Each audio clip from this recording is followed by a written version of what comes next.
Olá pessoas, eu sou o Juliano e você está no Bingo Conteúdos Literários e no vídeo de hoje nós vamos falar sobre conceitos e características de textos narrativos em prosa. Os livros de histórias, romances, os contos, as novelas que você lê são textos narrativos em prosa, mas o que isso de fato quer dizer e como diferenciar se o livro ele é poético, se ele é em prosa, de qual gênero literário que ele faz parte. Esse é o tema do vídeo de hoje. Vai estar um vídeo bem legal, acho que você vai gostar. Mas antes disso, queria pedir só aquele favorzinho que é curtir esse vídeo, se inscrever no canal, porque ajuda muito na propagação dos nossos conteúdos, tá? Como sempre, vou colocar na tela aqui o texto que a gente publicou no blog Bingo. O que é um texto narrativo em prosa? E de cara, já faço até uma sugestão, vou colocar os links aqui na descrição de 3 textos publicados também no livro Bingo, que é gênero narrativo, gênero dramático e gênero lírico. A gente fala sobre as principais características, sobre os 3 principais gêneros literários da literatura, que é da nossa literatura, beleza? E por que isso é importante? Porque o vídeo de hoje e esse texto, né, que está publicado no blog Bingo, ele fala sobre características de textos que fazem parte do gênero narrativo, principalmente. Então você vai entender como que se constrói um texto narrativo e se esse texto ele é em prosa ou não, como esses dois conceitos eles estão conversando, tá? Então, primeiro vamos para o conceito de texto narrativo, tá?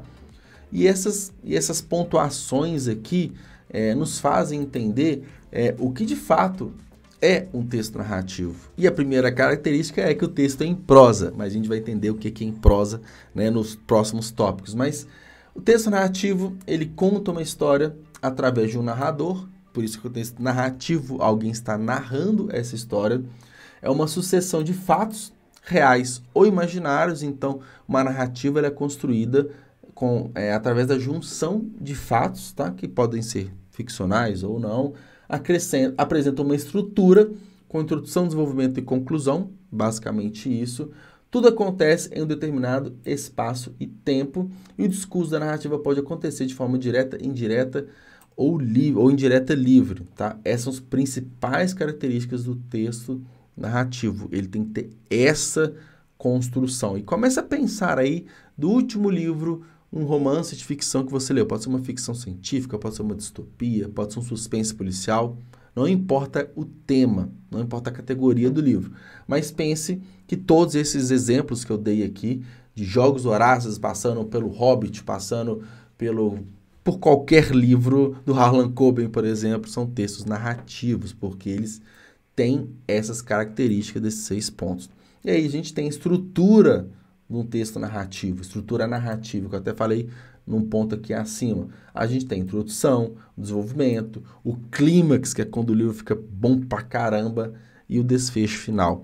Então, essa é a estrutura, né? O seu livro ele tem que contemplar basicamente esses 4 pontos. Aí a gente tem os elementos, né? Que é do narrador. Você é o narrador personagem, que a gente costuma falar em primeira pessoa, o cara que está falando e vivendo ali, né? O observador e onisciente, onipresente. Então, a gente tem esses tipos de narração, primeira, terceira pessoa, enfim. O tempo, cronológico ou psicológico. Então, cronológico é aquele que vai seguindo datas, momentos certinhos. O psicológico é quando o tempo ali se confunde muitas das vezes e torna a trama até interessante, tá? E o discurso, direto, indireto, indireto, livre. Então, esses pontos fazem no texto ser considerado um texto narrativo, tá? E o que é prosa? Basicamente, prosa é um texto que ele é escrito de forma corrida. Apesar de ser organizado em parágrafos, ele não é um texto metrificado. Ele não é um texto, diferentemente dos textos poéticos, tá? Ele não tem, vamos colocar assim, um número certo de parágrafos, de estrofes, no caso, de versos, de sílabas. Ele não tem amarrações nesse sentido e não é ritmado também, ele não tem rimas na maioria das vezes.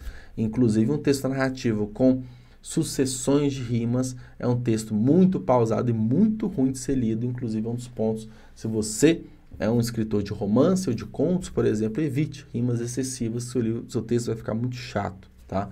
Então o texto em prosa, ele é isso, apesar dele ter essa mínima organização de parágrafos, ele não é metrificado e ele é escrito de forma corrida, que é a forma com que o escritor quer expressar as suas ideias, seja contando fatos reais ou ficcionais. Então, aí a gente começa a fazer uma similaridade que os textos em prosa são essas formas de contar mais livres e quando ele tem uma boa estruturação, ele vira, né, um gênero narrativo. Um texto narrativo. E os textos em prosa, eles estão presentes em dois grandes gêneros literários. Gênero dramático, que dentro do gênero dramático nós temos a farsa, a comédia, a tragicomédia, os autos. Então, são esses estilos literários, tá, que são escritos em prosa, que são escritos em prosa. E do gênero narrativo, os mais comuns, os estilos literários mais comuns, são romances, contos, fábulas, crônicas e por aí vai, tá? Então, tá aí, texto em prosa e textos narrativos. Agora, um texto narrativo é em prosa? Sim, né? Foi o que a gente acabou de falar, mas o contrário não é sempre. Tanto é que tem textos em prosa que eles estão dentro do gênero dramático, foi o que eu acabei de falar. Voltando aqui para a nossa tela, não sei se ficou muito claro, mas eu acredito que sim, principalmente se você pegar esse texto para ler, tá bom? Porque você entende o que é o que é gêneros literários, que é muito importante para começar a entender de literatura, o que são gêneros literários, aí você vai para o gênero narrativo, e só imaginar que a maioria dos livros que a gente lê são do gênero narrativo. Eu falei dos romances, os contos e por aí vai. E prosa é a forma com que você escreve, né, um texto narrativo. Então acho que ficou claro. Ficou bem interessante. Eu gosto de trazer esses vídeos de conceitos, que eu acho que ajuda bastante, principalmente os escritores que estão buscando se localizar na escrita, beleza? Então é isso. Nos vemos no próximo vídeo. Um abraço e fui.